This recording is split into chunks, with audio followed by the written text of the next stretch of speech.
ప్రజా సమస్యలపై పోరాడుతున్న వైఎస్ఆర్సీపీ నేతలపై పోలీసులు ఉక్కుపాదం మోపుతున్నారు. రైతులకు అండగా నిరసన తెలపకుండా నేతల్ని ఎక్కడికక్కడ అరెస్టు చేస్తున్నారు. ఎన్టీఆర్ జిల్లా వైఎస్ఆర్సీపీ అధ్యక్షుడు అవినాష్ పోలీసుల అదుపులోకి తీసుకున్నారు. నిరసనకు వెళ్లకుండా దారిలోనే అవినాష్ను అడ్డుకున్నారు. అవినాష్ను సిటీలో పిఎస్ల చుట్టూ తిప్పుతున్నారు. మాజీ ఎమ్మెల్యే మల్లాది విష్ణు ఇంటి చుట్టూ పోలీసులు మోహరించారు. మల్లాది విష్ణు కార్పొరేటర్లను బయటకు వెళ్లొద్దంటూ ఆంక్షలు విధించారు.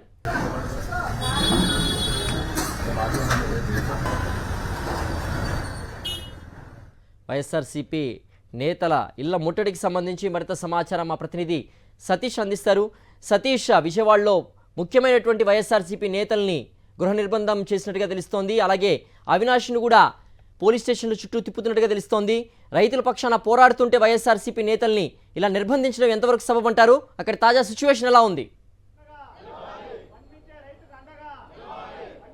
సిద్ధేశ్వర్ అన్నదాతకు అండగా వైఎస్ఆర్ కాంగ్రెస్ పార్టీ నినాదంతో ఆంధ్రప్రదేశ్ రాష్ట్రంలోటువంటి రైతుల సమస్యల పరిష్కారం కోసం డిమాండ్ చేస్తూ ఆందోళనకు పిలుపునిస్తున్నటువంటి వైఎస్ఆర్ కాంగ్రెస్ పార్టీ అయితే ఎన్టీఆర్ జిల్లాలో వైఎస్ఆర్ కాంగ్రెస్ పార్టీ శ్రేణులపైన నాయకులపైన పోలీసులు ఉక్కుపాదం మోపుతూ ఉన్నారు. వైఎస్ఆర్ కాంగ్రెస్ పార్టీ తలపెట్టినటువంటి శాంతియుత నిరసన ప్రదర్శన కలెక్టరేట్ల దగ్గరికి వెళ్లి వినతిపత్రం అందించేటువంటి కార్యక్రమాన్ని పోలీసులు పూర్తి స్థాయిలో అనగదొక్కినటువంటి పరిస్థితి. ఎన్టీఆర్ జిల్లా అధ్యక్షుడు దేవినేని అవినాష్ ఇంటి దగ్గర నుండి బయలుదేరిన తర్వాత కలెక్టరేట్కి చేరుకునేటువంటి మార్గం మధ్యలోనే పోలీసులు అదుపులోకి తీసుకుని అరెస్ట్ చేసి సిటీలో ఉన్నటువంటి అన్ని పోలీస్ స్టేషన్ చుట్టూ తిప్పుతున్నటువంటి ఆ పరిస్థితి. మరొక వైపు ప్రస్తుతం మనం ఉన్నది మాజీ ఎమ్మెల్యే మల్లాది విష్ణు నివాసం. మల్లాది విష్ణు ఇక్కడ నుండి ఇంటి దాటి కూడా బయటికి అడుగు పెట్టనివ్వకుండా పోలీసులు చుట్టుముట్టి వైఎస్ఆర్ కాంగ్రెస్ పార్టీ నాయకులు ఎవరిని కూడా బయటికి వెళ్ళనివ్వమంటూ పోలీసులు ఆంక్షలు విధించినటువంటి పరిస్థితి. ఇంకొక వైపు మాజీ ఎమ్మెల్యే మొండితోక జగన్మోహన్ రావు, ఎమ్మెల్సీ అరుణ్ కుమార్ను కూడా పోలీసులు అరెస్ట్ చేశారు. మరొక వైపు మ్యూజియం రోడ్డుకి చేరుకున్నటువంటి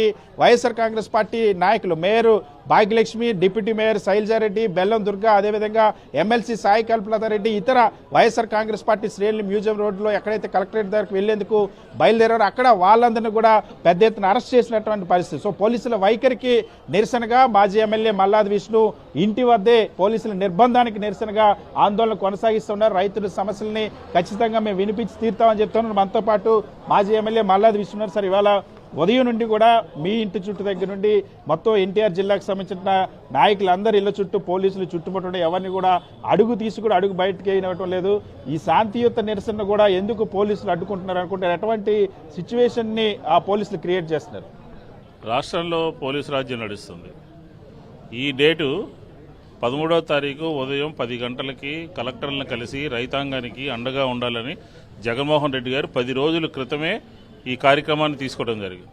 దాంట్లో భాగంగానే ఈరోజు కార్పొరేటర్లు, రైతులు, కాంగ్రెస్ పార్టీ, వైఎస్ఆర్ కాంగ్రెస్ పార్టీ కార్యకర్తలు, నాయకులు అందరూ కూడా శాంతియుతంగా వెళ్ళి రైతుల పక్షాన, కృష్ణా జిల్లా అంటే ఆంధ్రప్రదేశ్లోనే ధాన్య భాండాగారం, అలాంటిది ఈ జిల్లాలోనే రైతులందరూ కూడా రోడ్డు మీదకి వచ్చి మా వరి కొనండి, గిట్టుబాటు ధర ఇవ్వండి, మద్దతు ధర ఇవ్వండి అని చెప్పానంటే రైతాంగం ఎక్కడా, అధికార యంత్రాంగం ఎక్కడా కూడా ముందుకు వచ్చినటువంటి పరిస్థితి లేదు. దానికి నిరసనగా ఈరోజు మేమందరం కూడా కలెక్టరేట్కి పోయి రైతుల పక్షాన నుండి వినతి పత్రాలు ఇవ్వాలని చెప్పని, రైతులందరికీ అండగా ఉండాలి అని చెప్పని వైఎస్ఆర్ కాంగ్రెస్ పార్టీ జగన్మోహన్ రెడ్డి గారి ఆదేశానుసారం ఈరోజు బయటకు వద్దామని అనుకుంటే మా సహచరులందరినీ కూడా, మా నాయకులందరినీ కూడా అరెస్టులు చేసి వివిధ పోలీస్ స్టేషన్లు తరలించి ఈ విజన్ డాక్యుమెంట్ పేరు మీద ఆంధ్రప్రదేశ్లో జరుగుతున్నటువంటి మోసాన్ని, జగాన్ని, దానికి సంబంధం ఏంటి?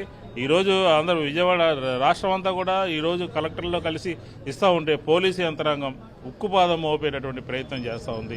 ప్రజా ఉద్యమాలని వైఎస్ఆర్ కాంగ్రెస్ పార్టీ రైతుల పక్షాన, లేకపోతే వినియోగదారుల పక్షాన, లేకపోతే విద్యార్థుల పట్ల ఏ కార్యక్రమం చేసినా కూడా రోడ్డు మీదకి వస్తే అరెస్టులు చేసేటటువంటి పరిస్థితి కనపడుతోంది.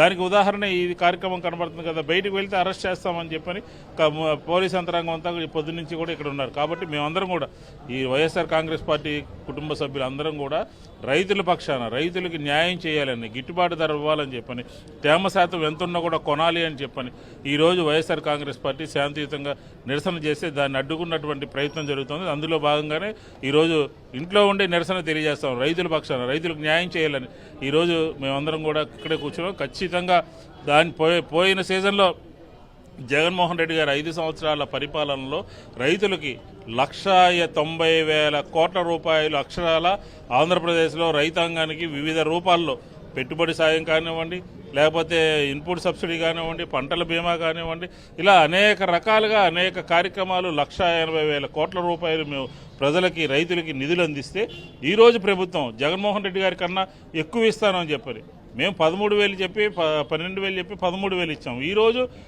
20,000 ఇస్తామని చెప్పని మోసం చేసి రైతులు నిన్న మీటింగ్లో మాట్లాడతారు, వ్యవసాయం ఒక్కటి మూలంగానే అభివృద్ధి జరగదు అని చెప్పని మాట్లాడటం ఎంతవరకు సబబు ఈ రాష్ట్ర ప్రభుత్వ నేతలందరూ కూడా అని చెప్పిన వైఎస్ఆర్ కాంగ్రెస్ పార్టీ ప్రశ్నిస్తూ ఉంది. రైతాంగంతో పాటు ఇతర వ్యవస్థలు అంతే తప్ప వ్యవసాయం దండగా అని చెప్పినటువంటి సందర్భం ఉంది.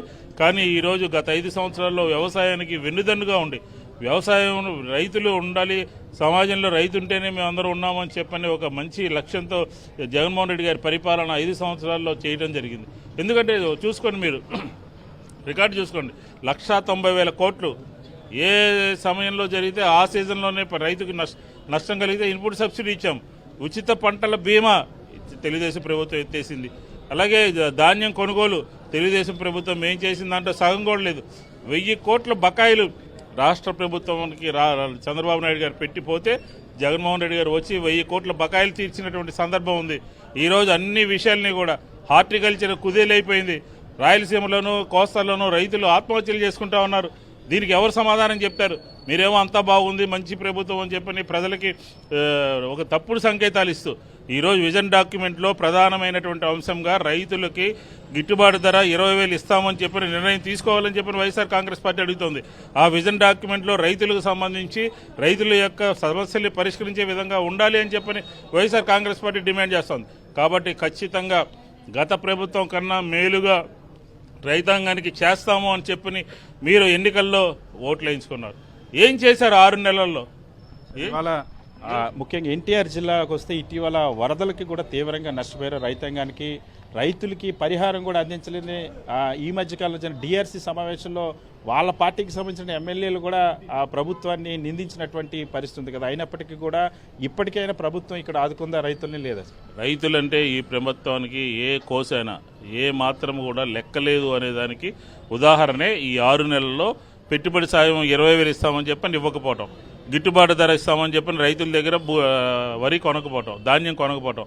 అది మేము చెప్పడం కాదు, నేను ఎప్పుడు ముందే చెప్తా ఉన్నాను. డిఆర్సీ మీటింగ్లో కానీ, అలాగే విజయవాడ నగరపాలక సంస్థలో కానీ తెలుగుదేశానికి సంబంధించినటువంటి వాళ్ళే అనేక సందర్భాల్లో రేజ్ చేశారు, వ్యవసాయానికి అన్యాయం జరుగుతుంది అని చెప్పని. మీ ఎమ్మెల్యేలు చెప్పిన విషయమే మీరు పట్టించుకోలేదు. ఇన్ఛార్జి మినిస్టర్ వచ్చాడు, ఎవరు, మన సత్యకుమార్ గారు, అన్ని అసత్యాలు మాట్లాడారు. రైతాంగం గురించి పట్టించుకో. ఇన్ఛార్జి మినిస్టర్లు ఏం చేస్తూ ఉన్నారు? రైతులు సంబంధించిన వ్యవసాయ శాఖ మంత్రి ఏం చేస్తూ ఉన్నాడు? అలాగే మన సివిల్ సప్లైస్ మినిస్టర్ ఏం చేస్తూ ఉన్నాడు? పర్యటన చేసి ఎక్కడికక్కడ ఒక మెసేజ్ పెట్టాలంట. హాయ్ అని మెసేజ్ పెడితే మీ రైతు కొనేస్తాం, మీ అకౌంట్లో డబ్బులు పడిపోతాయని చెప్పని మభ్య పెడతా ఉన్నారు. రైతాంగాన్ని మభ్య పెడతా ఉన్నారు, ప్రజలను మభ్య పెడతా ఉన్నారు. కాబట్టి వైఎస్ఆర్ కాంగ్రెస్ పార్టీ డిమాండ్ చేస్తూ ఉంది. ఈరోజు పోలీసు యంత్రాంగం చేసినటువంటి చర్య, మేము శాంతియుతంగా వెళ్ళి 10 మంది వెళ్ళి కలెక్టర్కి మెమోరాండం ఇస్తా ఉన్నాం, అయినా కానీ ఒప్పుకోలేదు, అరెస్టులు చేశారు. తీవ్రంగా ఖండిస్తా ఉన్నాం. రైతాంగానికి ఖచ్చితంగా వైఎస్ఆర్ కాంగ్రెస్ పార్టీ అండగా ఉంటుంది అని చెప్పి ఈ సందర్భంగా తెలియజేస్తా ఉన్నాం.